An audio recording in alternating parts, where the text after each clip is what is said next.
Nih.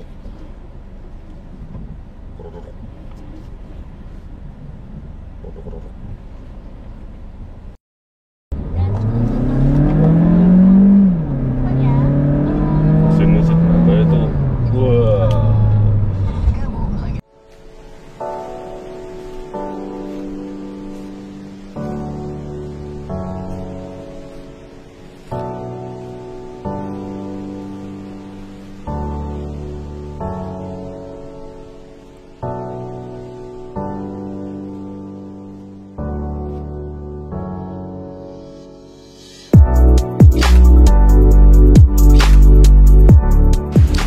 Halo semuanya, kembali lagi di channel Aditya Widutomo.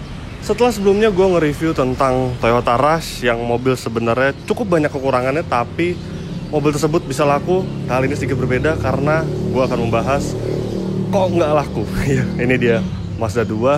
Sebenarnya mobil ini bisa dikatakan laku, tetapi memang tidak selaku dibandingkan para kompetitornya. Lantas mengapa demikian? Ikuti terus video ini. Nah, memang mobil ini bisa dikatakan kurang laku. Kalau dari model Mazda, di antara jajaran produk lini Mazda itu, emang Mazda 2 ini sebenarnya laku. Dia paling laku di antara model-model lainnya seperti CX-3, CX-5, Mazda 3, Mazda 6 itu, ya ini tulang punggung penjualan Mazda Indonesia memang. Tapi, kalau dipertemukan dengan Honda Jazz, lalu Toyota Yaris, dia itu memang selisih penjualannya jauh. Sekarang kita lihat ini, angka penjualannya di tahun 2019, tahun yang sebelum Covid ya, tahun normal. Untuk penjualan mobil itu, nih, menurut data Gaikindo, Mazda 2 itu terjual tahun 2019 sebanyak 1.123 unit, Jazz 12.168 unit, Yaris 8.032 unit. Artinya penjualan Mazda 2 itu tertinggal cukup jauh dibandingkan para kompetitornya. Padahal mobil ini sama-sama merek Jepang. Dan menurut gua, mobil ini adalah mobil istri gua, ya sesekali atau ya lumayan sering lah gue pakai mobil ini. Itu kelebihannya banyak banget tuh dibandingkan para rivalnya. Tapi kok bisa nggak laku ya?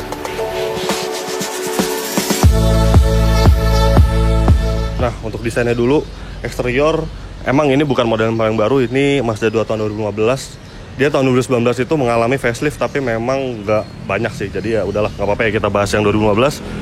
Nih bisa dilihat bagian depannya ini tuh apa ya? Desainnya itu mengusung kode desain yang menurut gue progresif, terus juga sporty banget gitu. Nih, bagian grillnya ini, bahkan kalau dibandingkan yang versi sebelumnya tuh, yang Mazda 2 sebelum tahun 2014 tuh, yang generasi apa itu, ini berubahnya jauh banget. Dan menurut gue desainnya ini sangat sporty, sangat anak muda gitu ya.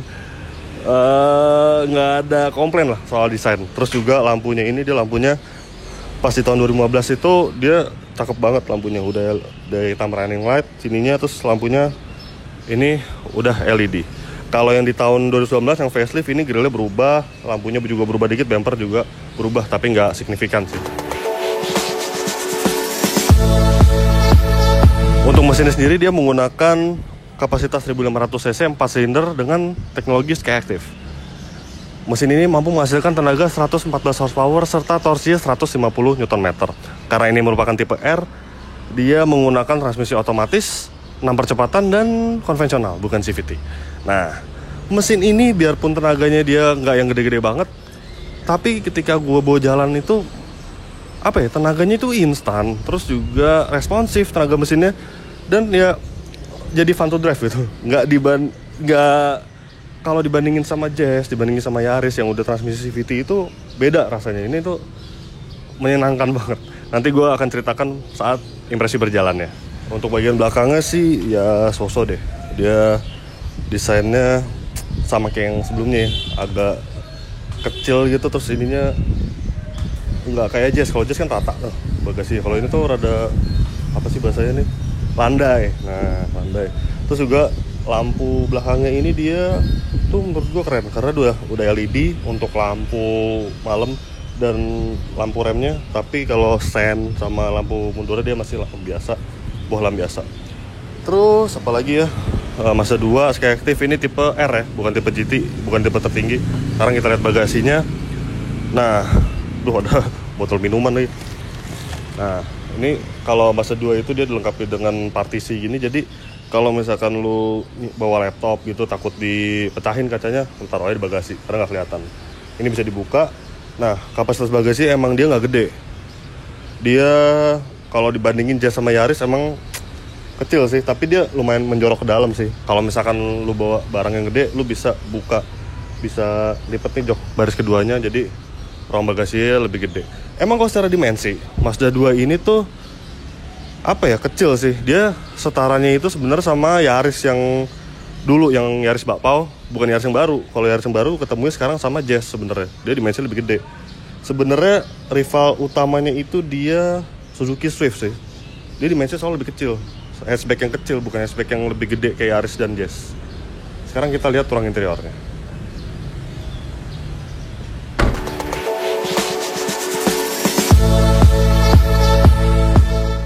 Nah, gue udah berada di kabin dari Mazda 2 generasi, gue gak tau generasi berapa, 4 ya.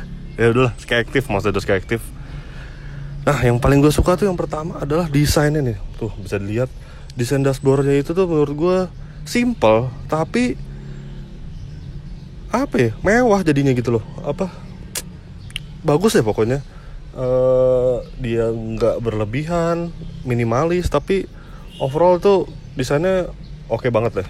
Tapi emang kalau material ya, namanya mobil harga segini ya, itu masih pasti keras sih ya. Tapi nah, detail yang menarik ini nih, di bagian sini nih, bagian dashboard sini nih, itu udah lapisin kulit gitu loh. Terus ada stitching merahnya gitu tuh, jadi cakep gitu, jadi elegan, jadi sporty gitu.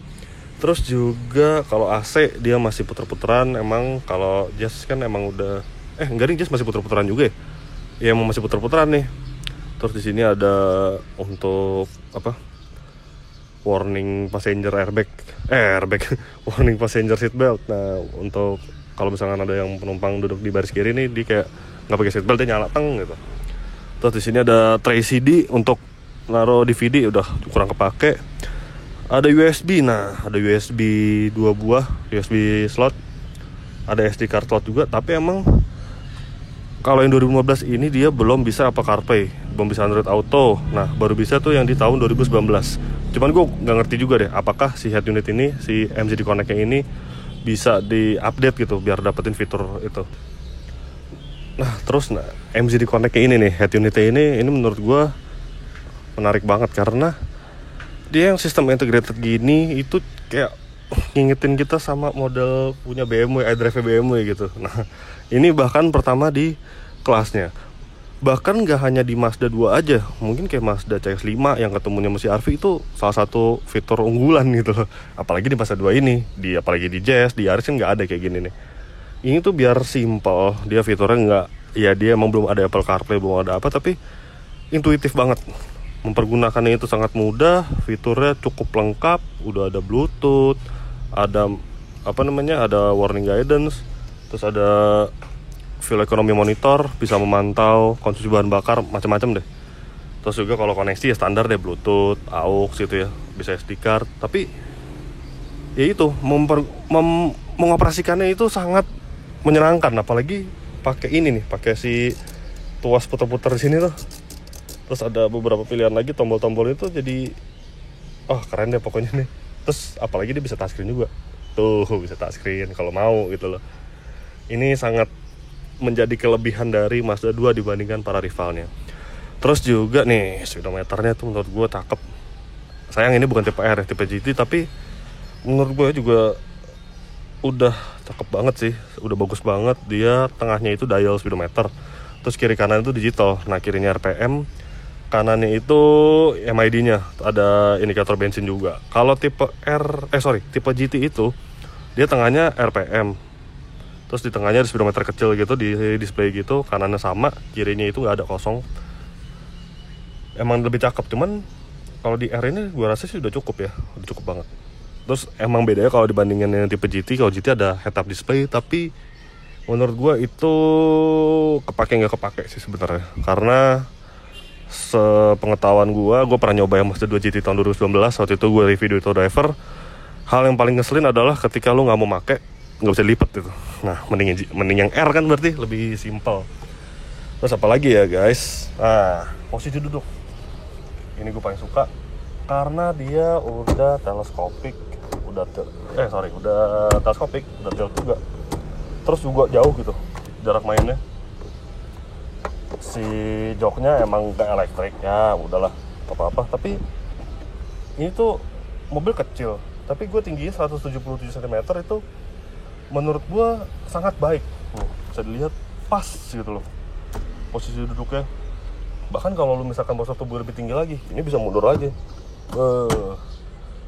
Gila, kalau soal nyetir mobil ini nggak usah diragukan lagi deh. Ini fun to drive banget mobil ini, fiturnya lengkap. Kurang apa coba?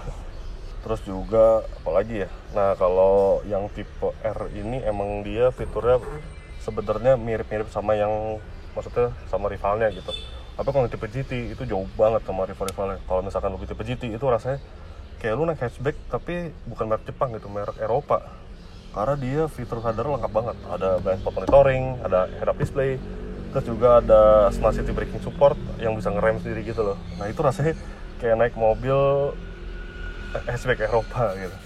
Terus kalau soal tombol-tombol, nah di sini ada tombol i-stop. Nah ini tombol i-stop ini yang fungsinya itu untuk mematikan mesin. Dia mati sendiri kalau misalkan mobil ini lagi idle, lagi di lampu merah gitu, biar konsumsi bahan bakarnya terjaga. Tapi sebenarnya kurang kepake sih kalau di Jakarta ya, soalnya panas. AC kan mati juga dia nyetek.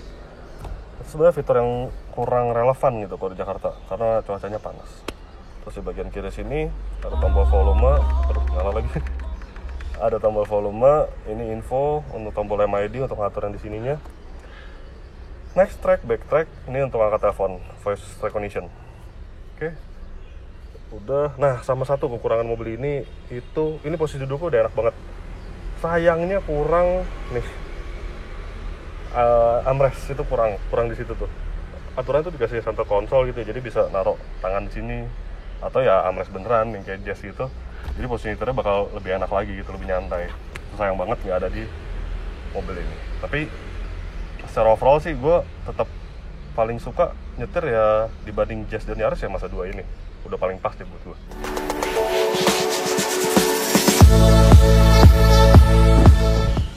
Nah sekarang bahas bangku baris keduanya. Sampai tamat. Majuin dulu. Tidak bisa.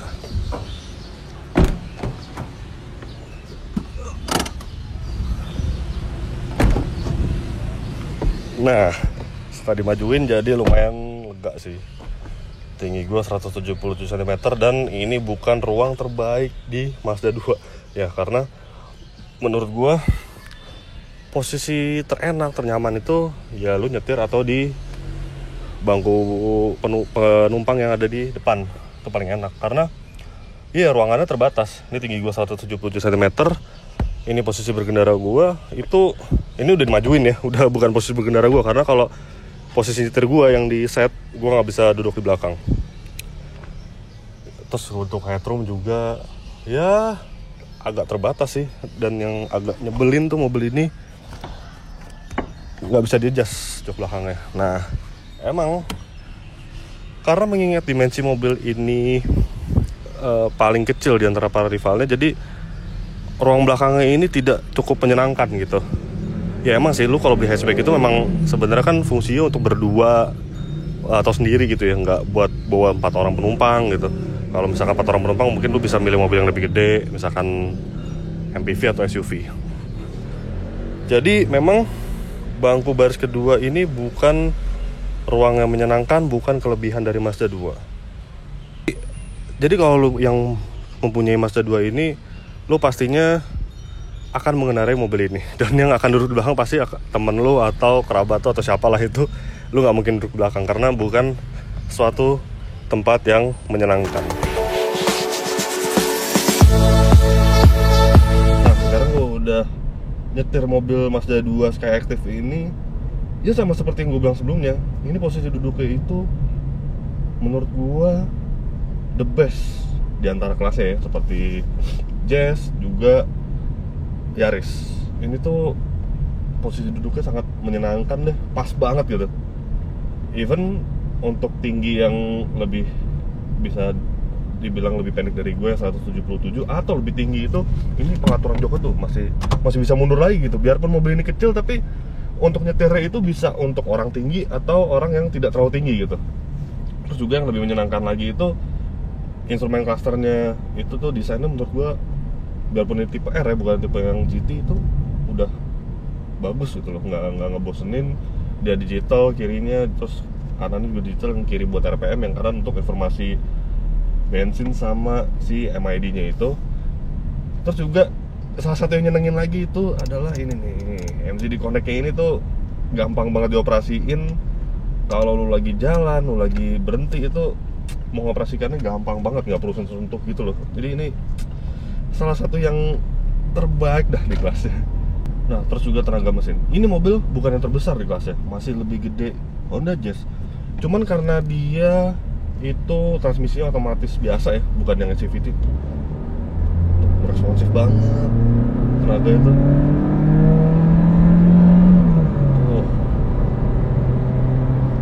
Ini sih tenaganya menurut gua yang bukan yang terbesar, tapi yang paling responsif ya Mazda 2 ini, karena mungkin memang dia transmisi, gara-gara transmisi yang tadi gue bilang, dia belum CVT, masih Matic biasa. Tapi ya plus minus memang, mungkin kalau dari si kehalusan berkendara, kalau misalnya mau nyetir halus itu yang menggunakan CVT.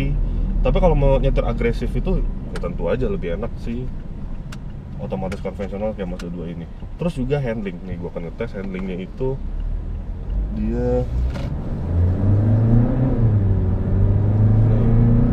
handlingnya itu dia juga yang menurut gua sangat baik untuk standar ya.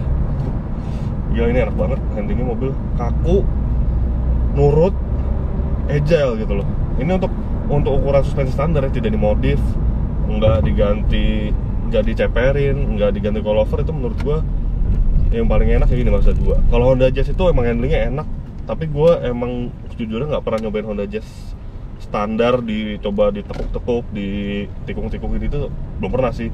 Dulu gue sempat punya Jazz G8 itu enak, tapi udah bukan di coilover, emang enak banget sih handlingnya. Jadi ya menurut gue untuk standar-standaran nih mobil, untuk fun to drive-nya itu megang deh dibanding para rivalnya.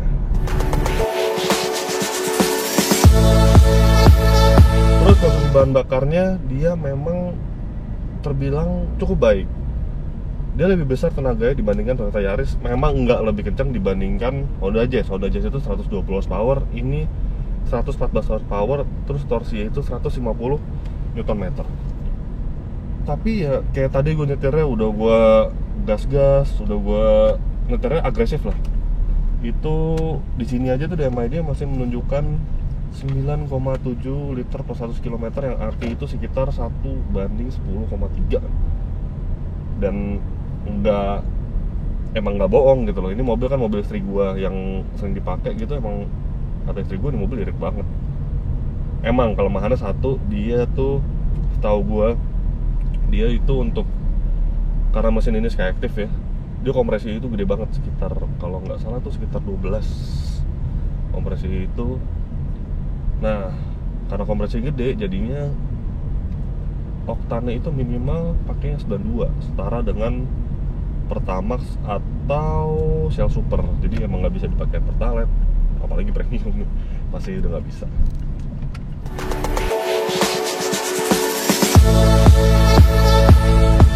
Terus keluhan dari mobil ini tuh ya itu dia, kaki-kaki mobil ini. Tadi juga di awal banget video kan udah ada teaser dari mobil ini. Pas di berhenti tuh udah bunyi kayak kakinya. Nah, mobil ini tuh sebenarnya pemakaian itu cukup apa ya? Cukup apik sih dipakainya. Nggak yang dipakai ke daerah yang jalannya jelek, karena ini mobil basicnya di Jakarta Selatan, which is yang jalan tuh bagus. Terus juga mobil ini udah pernah perbaikan rekstir itu di tahun 2017. Waktu itu masih warranty mobil ini, udah bunyi. Terus gue klaim ke Mazda, dan ya nggak nyampe setahun sih, sekitar 8 bulan kemudian tuh rekstirnya bunyi lagi. Nah itu gue juga ngerti kenapa. Mobil ini tuh kaki-kakinya bukan agak ringkih ya, ringkih sih menurut gue. Nih misalkan gue belok nih, gue belok kanan ada bunyi nih sedikit nih. Tuh, ngutuk kalau kedengeran ya. Ini yang salah satu menurut gua itu kelemahan dari mobil ini. Nih, sekarang gua lewat polisi tidur.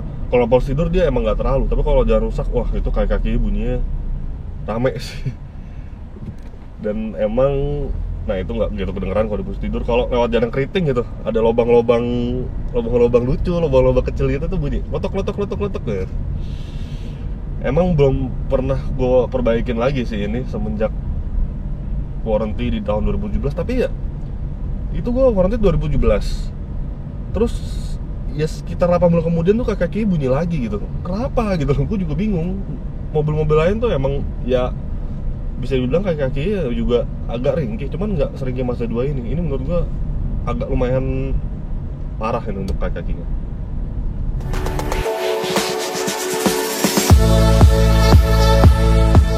Nah, terus satu lagi tuh yang menurut gua kelemahan itu servisnya sih mobil ini, after sales sih. Jadi salah satu penyebab juga mobil ini nggak dibener-benerin kakinya, ya udahlah biar bunyi, ya udahlah yang penting jalan mobilnya. Itu biaya servis dan after sales dari Mazda sih menurut gua. Mobil ini tuh memang waktu kaki yang gue benerin itu masih warranty, ya warranty gratis dong, cuma bayar jasa waktu itu. Jasanya emang nggak terlalu mahal.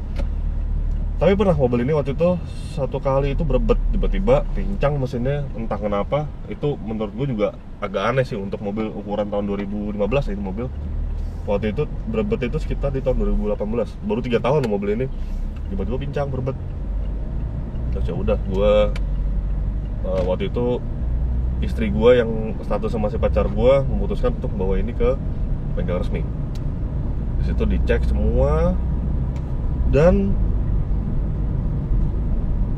pembayarannya itu, bilnya itu tuh mencapai kalau nggak salah 3,5 juta rupiah. Wow, mahal banget. Iyalah mahal banget untuk mobil seukuran Mazda ini. Dan gue kaget juga, busi mobil ini tuh ada 4 biji busi Skyactiv itu kalau gue nggak salah ya sekitar harga 1,8 juta rupiah. Wow, mahal banget. Itu ya nggak tahu sih ya kenapa mahal, mungkin karena bengkel resmi mungkin ya, gue juga nggak ngerti. Mungkin juga gara-gara mungkin gara-gara mobilnya Skyactiv kali ya, emang mahal. Tapi itu busi termahal yang pernah gue ganti sih seumur hidup gue. Gue ganti busi BMW aja itu satunya itu cuma berapa? Cuma 100.000 berapa gitu. Murah deh, murah banget. Ini sih ya itu deh kelemahannya. Pertama, mobil itu nggak awet dari segi kayak kaki ya. Kalau mesin masih oke lah, masih ya masih bisa dibilang nggak terlalu ringkih. Yang kedua tuh after sales mobil ini nih yang agak bikin sakit hati. Terus yang ketiga itu tadi udah kayak kaki, after sales. Nah, yang ketiga tuh aki. Ini gue nggak tahu kenapa mobil ini udah 4 tahun istri gue pakai dan udah 3 kali ganti aki. Ini udah tahun keempat, berarti ntar lagi ganti aki nih kayaknya. Jadi iya, gue udah nanya ke bengkel spesialis, bengkel resmi, bengkel spesialis aki ya. Ya emang penyakitnya itu Mazda Skyactiv itu karena dia dilengkapi dengan iStop, itu sistem yang bisa matiin mesin kalau lagi berhenti gitu biar konsumsi bahan bakar lebih hemat. Jadi dia mati sendiri gitu. Tapi sebenarnya mobil iStopnya udah nggak berfungsi karena nggak pakai aki yang asli, bukan aki yang GS yang iStop itu loh, tapi Amarok yang iStop juga sebenarnya. Sebenarnya bisa difungsiin tapi entah kenapa ini jadi nggak berfungsi. Ya udahlah, yang penting kepake mobilnya. Itu aja yang iStop udah nggak berfungsi, tetap setahun sekali loh ganti aki. Amarok itu masih lebih murah, 1,5 juta itu berapa ampere gitu gue lupa. Kalau yang aslinya yang GS iStop itu harganya 3,7, 3 juta something nih pokoknya. Gila mahal banget untuk ukuran aki itu ya. Lebih mahal dari Mercy gue lagi tuh. Mercy gue 100 ampere aja tuh 1,5 nggak salah aki. Dan itu nggak ganti tiap tahun gitu, ganti bisa 3 tahun, bisa 2 tahun, tergantung lo sering pakai apa nggak mobilnya aja. Jadi itu sih, mobil ini tuh agak agak tricky di masalah itu tuh, kayak kaki, after sale sama si akinya itu.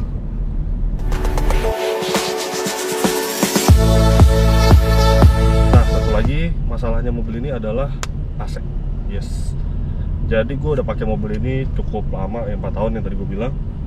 Itu AC-nya sudah pernah rusak sekali. Itu ternyata 2 kali total. Yang pertama adalah kondensor.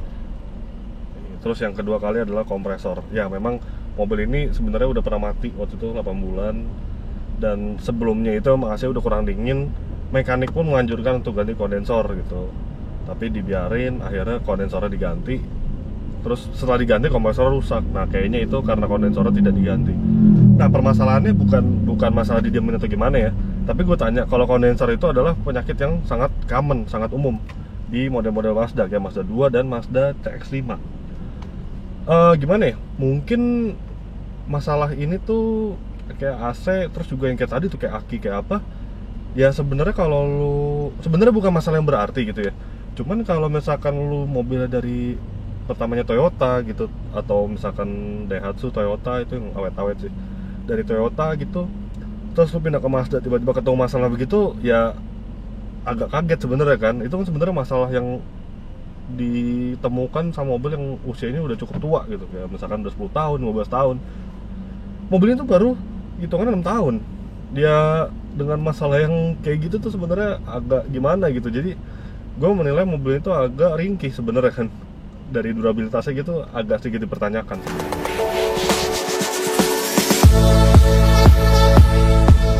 Nah terus yang terakhir itu adalah harga jual kembali.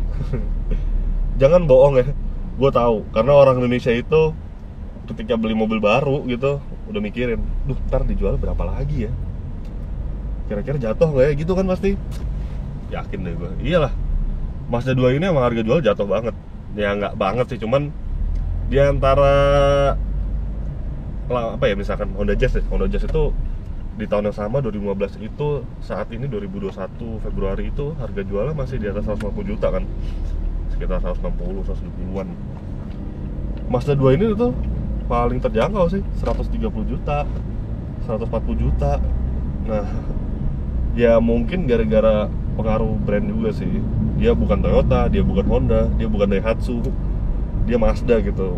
Memang merek Jepang tapi yang kadang buat orang tuh masih apa ya, masih takut gitu untuk ambil Mazda gitu. Emang ya itu tadi gue bilang, emang kelemahannya sih after sale sama